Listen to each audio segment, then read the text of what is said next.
Okay, now today I'll speak on a very specific subject. We have gone over the connection between society, living culture, preserved culture, open, closed museums. We've gone over the whole lot. My submission today is only as a visitor to this place for the last 50 years, if I may put it. I'm 63, so maybe a little less. And then as a student who's to come to the curator, the honorable curator, Mrs. Colonel Rai, that's early mid-70s, and then as someone who messed up the place.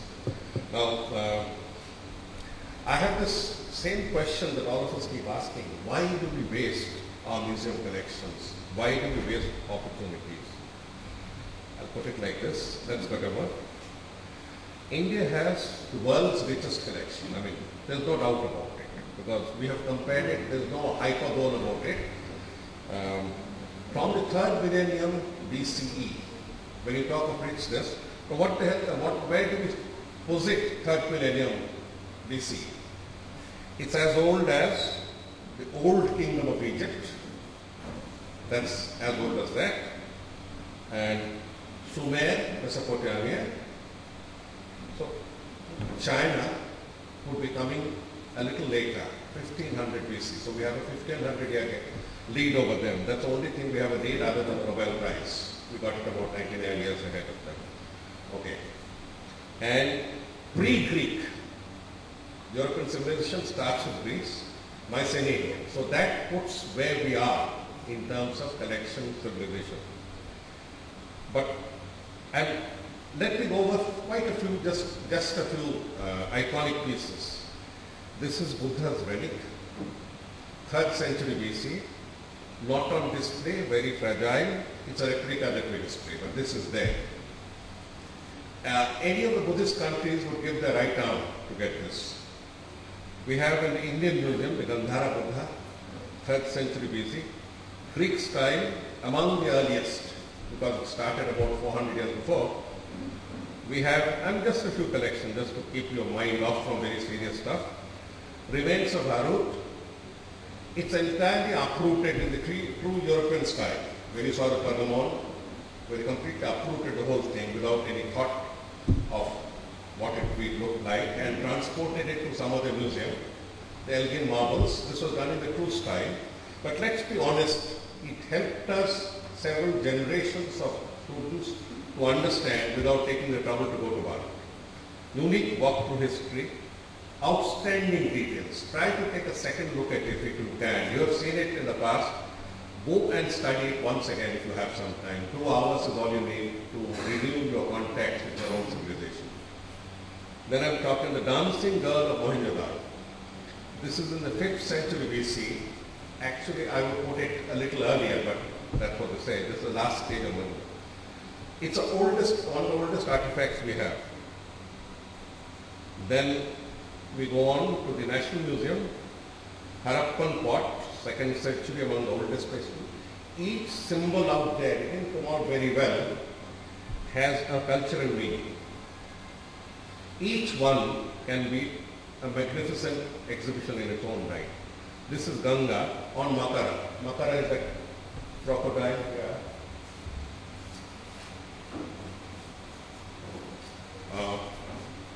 Part Greek, part Indian. Synthesis of cultures, where the clothing and the folds are from the Greek heritage. Moving fast on, National Museum has Buddha with 6 disciples, it's 3rd, 4th century CE, and this was taken up by Orenstein in the first 3 decades of last century. This Orenstein collection's 10% is with the British Museum and the Germans. They have the entire international Dunhuang project built on it. 90% of the collections lying in the National Museum. They were in crates till 2 years before. I tell you why we mess up. This is Chhatrapati Shivaji Maharaj, that's anyway, call it Prince of Wales Museum. This is a Dhyani Buddha, seated Buddha. It's from Mirpur Khas, Pakistan. Again, it will take a long time to explain why it is so. Prince of Wales again has the shield of Akbar with gold. If you go back to which are the battles on which Akbar carried this, it itself is enough to engage you. It's got unique gold work. Prince of Wales again has the Anwari Suhaili. It was commissioned, it's one of the tales for the Panchatantra, commissioned by Akbar from a Hindu repertoire of tales. It's an excellence of the Mughal atelier, and it carries with him the living synthesis of Indian history. I'm coming now, Salarjung, Parasmar, Kakatiya dynasty, 12th century, black basalt. Like the Palas. In fact, we have seen so much black basalt in India, in Bengal, in the Indian Museum. It's the same period when we got on to black basalt. After this, sculpture would stop for about 300 years. With the arrival of Islam, it would stop, except in the south where it continued. I mean, these are the landmarks. Black basalt is one of the hardest stones to work with, and one of the finest carvings have been done. Salarjung also incidentally moves away from the old style museum of antiquities to what is called the European decorative arts, European Western decorative arts. Then you move on again to another piece in Salarjung. This is a must-see in Salarjung. This is a two-headed statue, so you have a mirror behind. Mephistopheles, Margareta. It's a French, it's a star attraction.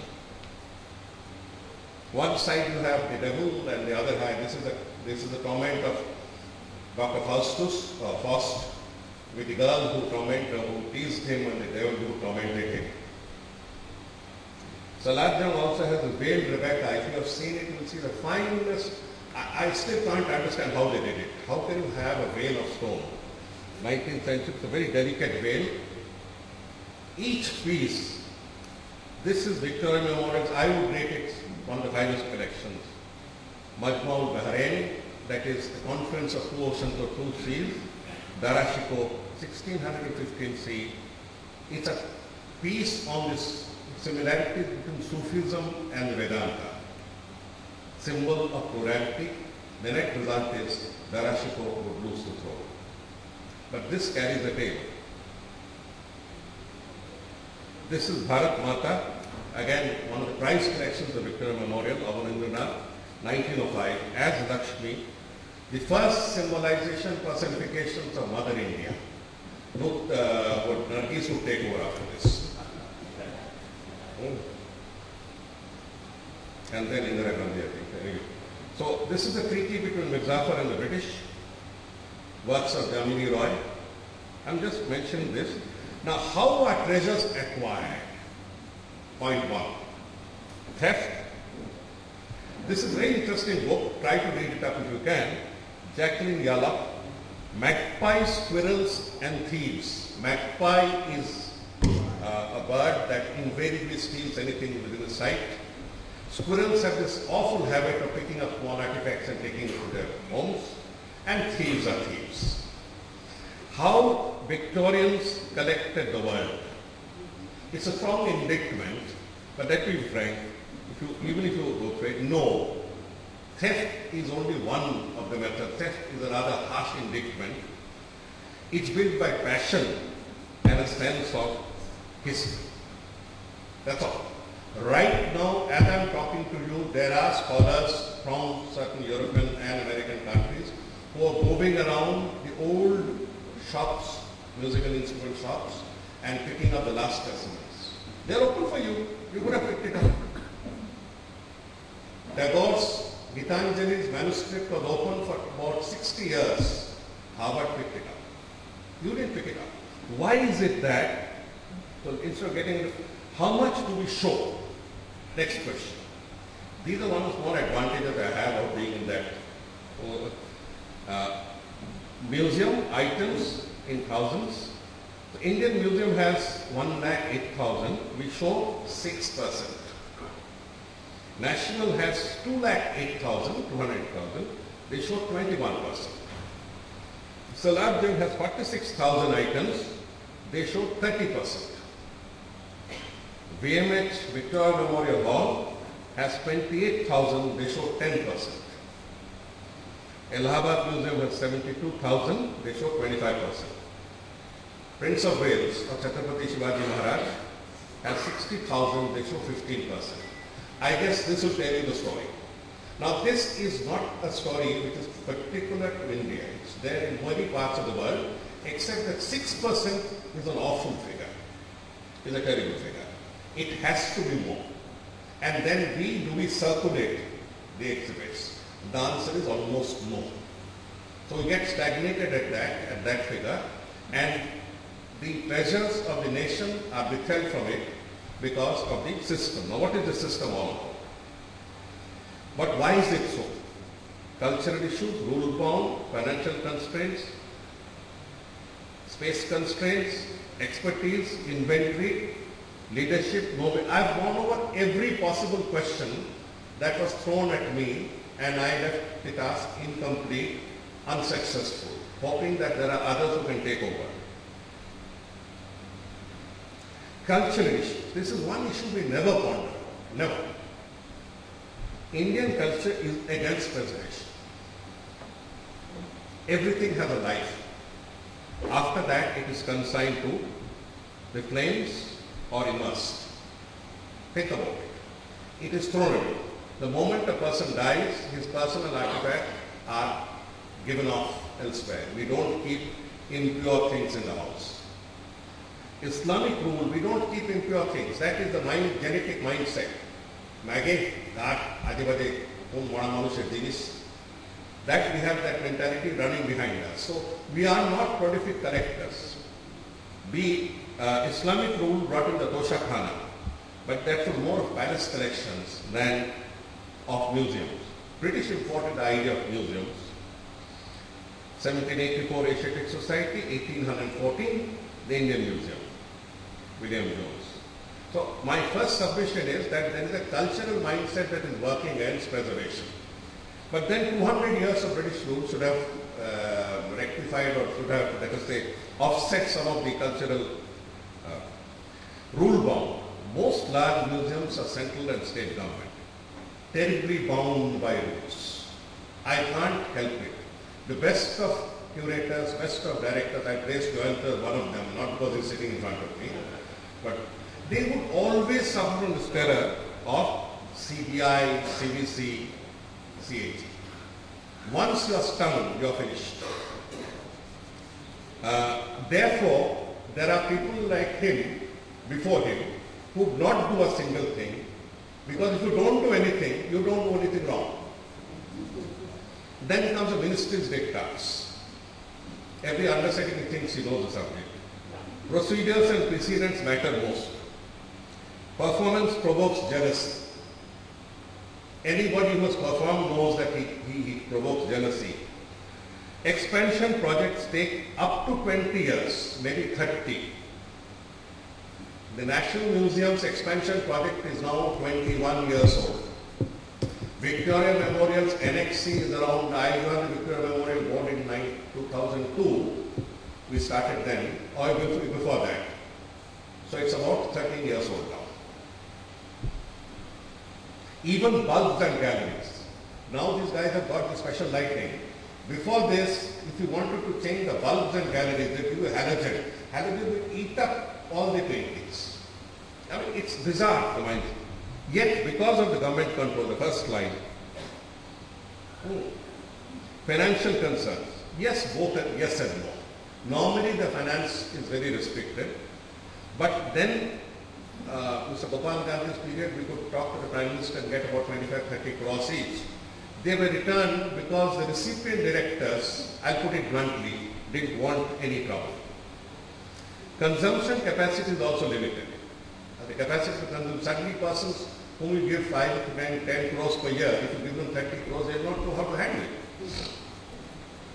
Secretariat rules are there ruling the Indian Museum.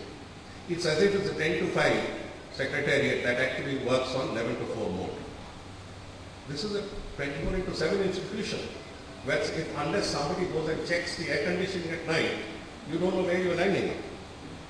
Okay, now Head-wise allocation may not be there. You might have a lot of money, but it's not specific head-wise. In other words, you can't have it under building head, you could have it under collection head. So these sort of things, tender processes for packaging and transport. It's a simple line. I've seen people lose their job. Because someone selected the best packager without going through the process, his enemies who had made cuts from the substandard packages made a complaint. Under the government rules, the man who took the initiative was at fault, he lost his job. Vigilance cases in Indian Museum, National Museum, etc. There will be none in Victoria because there's nothing done here for the 15 years ago. Often, space constraints often present, quite genuine. Extension of heritage properties is sacrilegious. We wanted an underground circulation space here without touching the top heritage. It was an excellent architectural plan. It's still there with Joinco, you can find it out. VMH, Victoria Memorial Hall's NXC goes for a 6. NM Space 3, 20 years delayed. Indian Museum's renovation, 6 years and still on. It will go on to 220th maybe. CPWD, ASI, etc. problem. The problem is that we are bound by this CPWD ASI. For 30 years I've been hearing that Victoria Memorial leaks and its leakage is supposed to be controlled by ASI. ASI DG comes and says, Victoria Memorial people don't cooperate. It goes on. Expertise. Specific expertise is a problem. Many gardeners, how many gardeners do you have left? 100, 200? 200. Curators? 2. Now, every redisplay or exhibition is considered to be troublesome. Everyone. International practices are known to just a few. I think about 7-10 of your guys go international practices. Expert trainings have started with the British Museum, which Amarjit mentioned. So we will soon have a pool of people who will be pushing them forward. The idea is to create a demand pool. Joint exercises are good for updating. We used to insist on joint exercises with the British, with the Germans, with the French and others, so that when they come and hold their exhibition and they do their training, you pick the last best tactics at that point of time. And of course you have problems, cultural problems. Guest curators are viewed suspiciously. Reforms will take time to fructify, but the only good thing is it's on. Inventory digitization, the third problem, has started in BMH and all museums. Registers are normally handwritten and not updated. This is when I joined in 2008.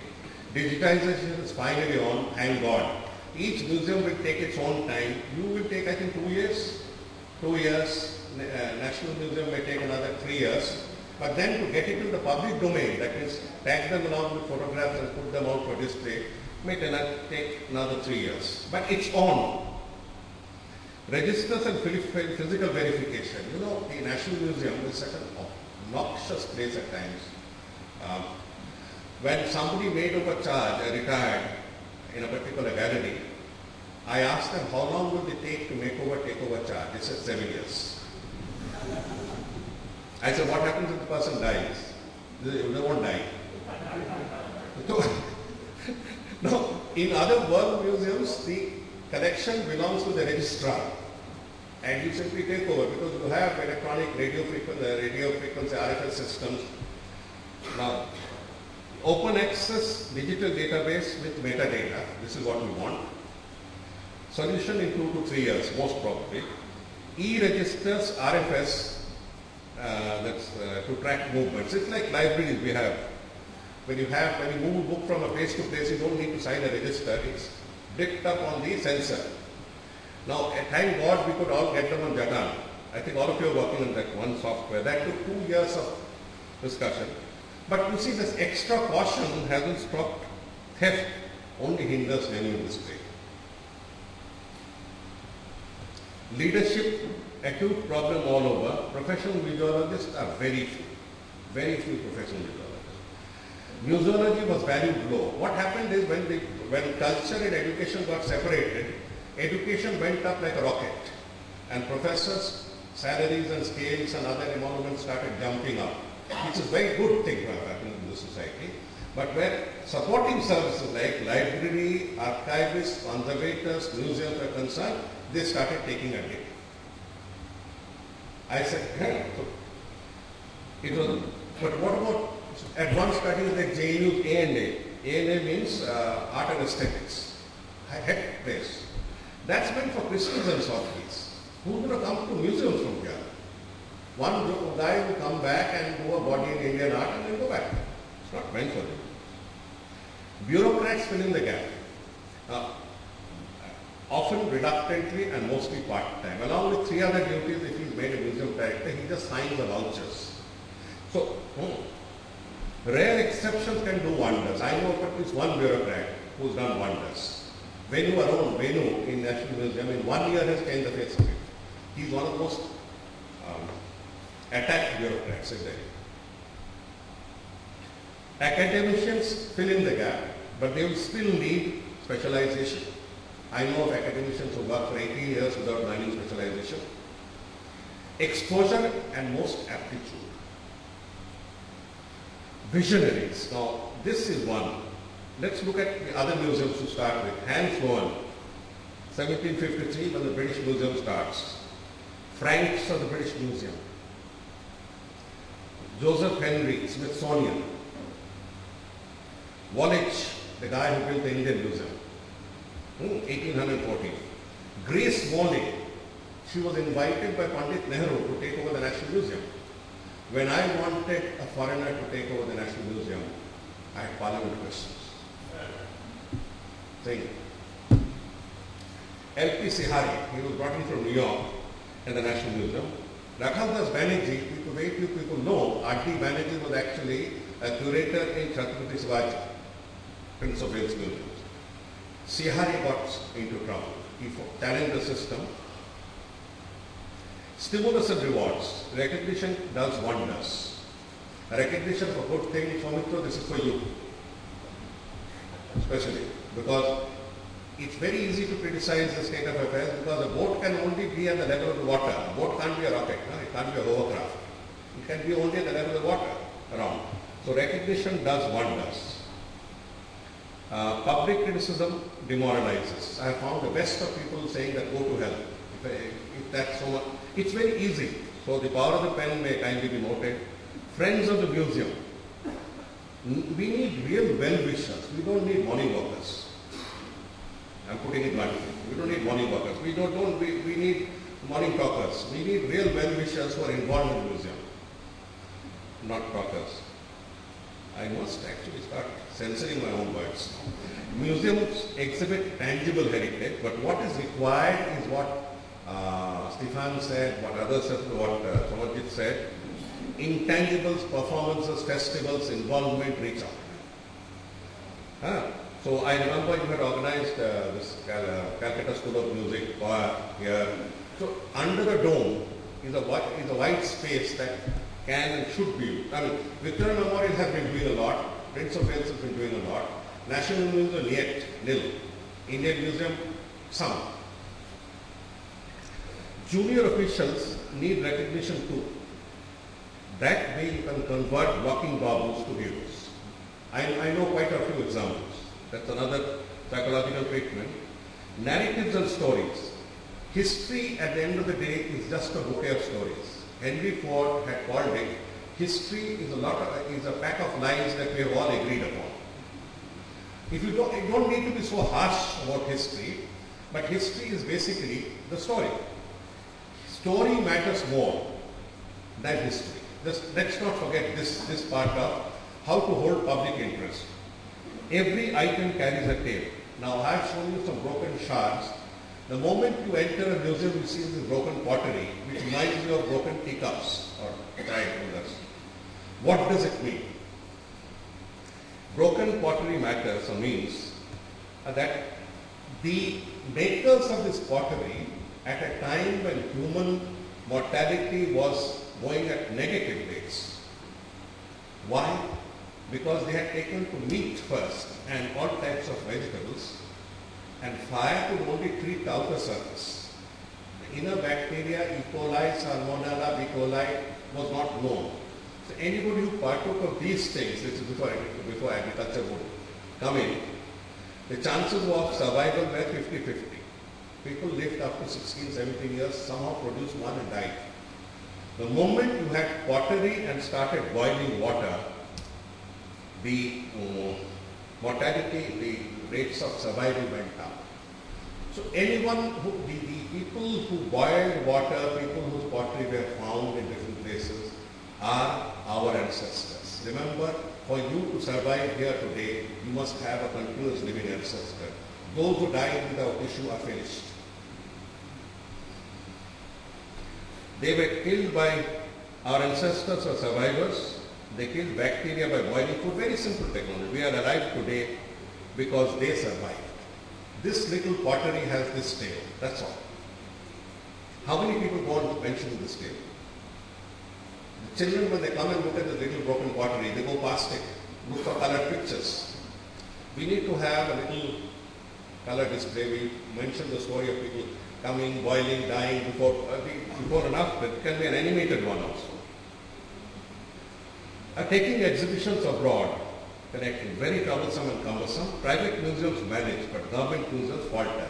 I have taken only one example to show you. Insurance policy and high charges. This kills us. I'll tell you what. Overvaluation is safer. What do you do? Because you have to go in for insurance, if something happens, if this object is worth on the Christie's website today at 1 lakh rupees, I would much rather value it at 10 lakhs. And I will pay insurance of 50,000 of this object, which means the total insurance bills goes up. How is it that other world countries manage? UK has government indemnity scheme.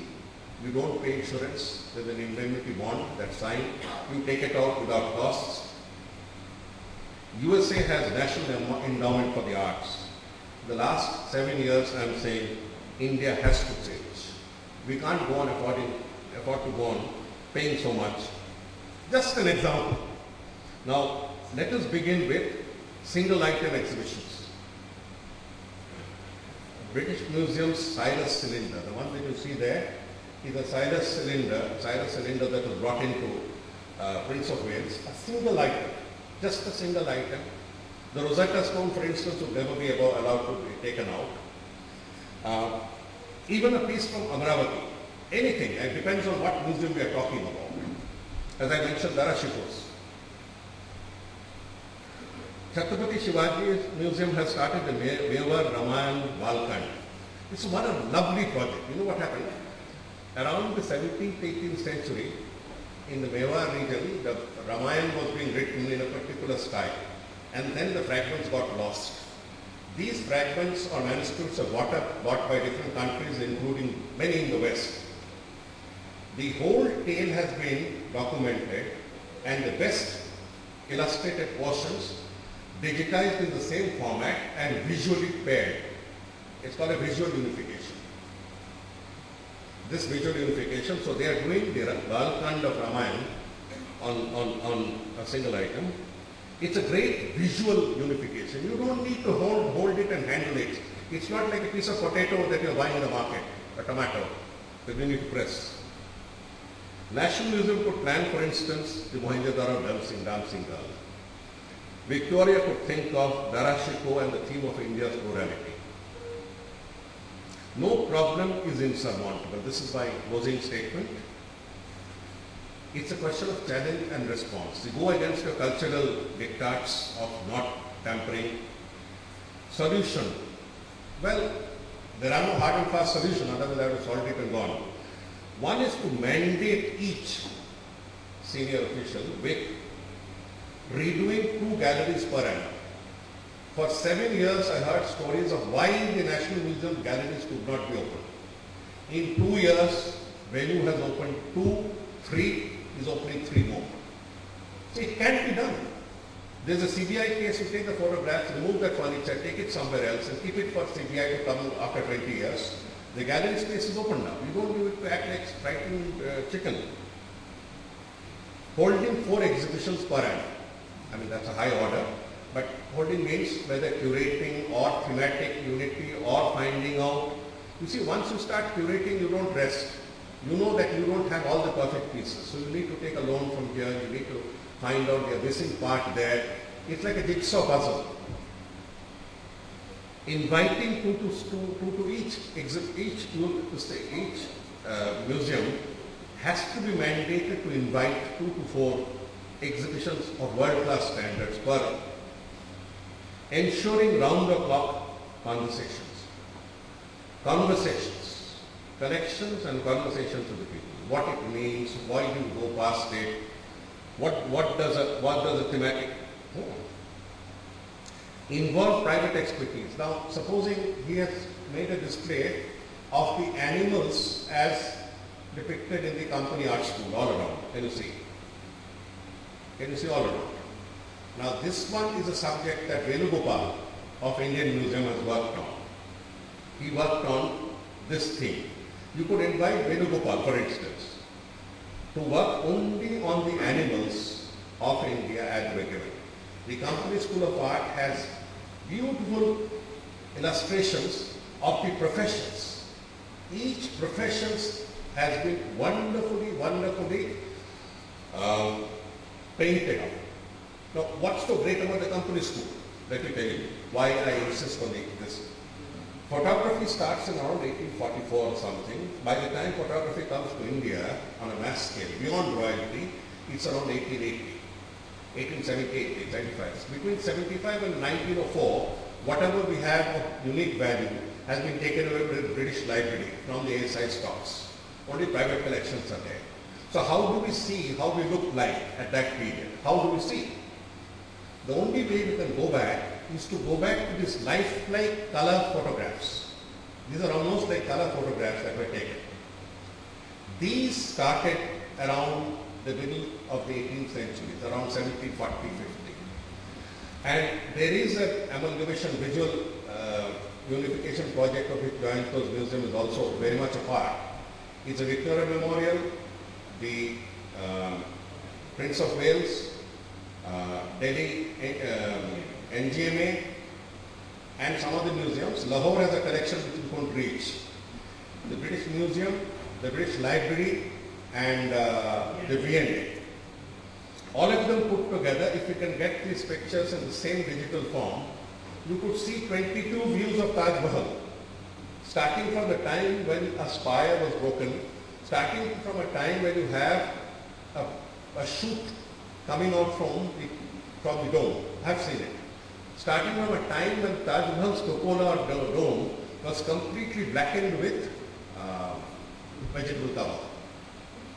So it's not that it was a shiny Taj all around. So you have, before photography arrived, a wealth of collection. So one has to simply just think it over. Think it out. I know you don't have too many people, but conversations and involve private expertise. I mean, I have tried my best. Private means external. Bring in corporates and CSR. Now, CSR funding is now available. So if you can bring it in some bahana, not you because you are the only fellow I can get in front of me. So, and external skills. Once we bring in external curators, we have to give them the protection because the system doesn't like external people. System wallows in mediocrity. Government is equal to mediocrity. There's no doubt about it. That's all. Thank you very much. Any questions?